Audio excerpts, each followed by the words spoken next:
Inireklamo ng grupong kontradaya sa COMELEC ang dalawang kontraktor na nagbigay ng donasyon kay Pangulong Marcos at Vice President Sara Duterte noong halalan.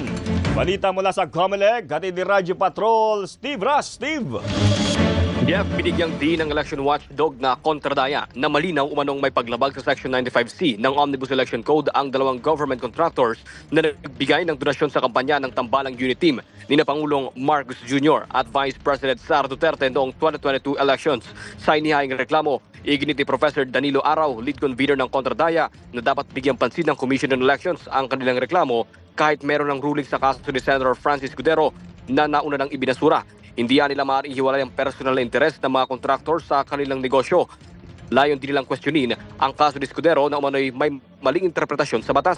Kabilang sa mga inireklamo, sina Rodolfo Hilot Jr., presidente ng Rod Hill Construction Enterprises Inc. at Glenn Escandor, presidente ng Estevco Realty Corporation and Genesis 88 Construction Inc. na patuloy umanong nakikinabang sa mga proyekto ng gobyerno.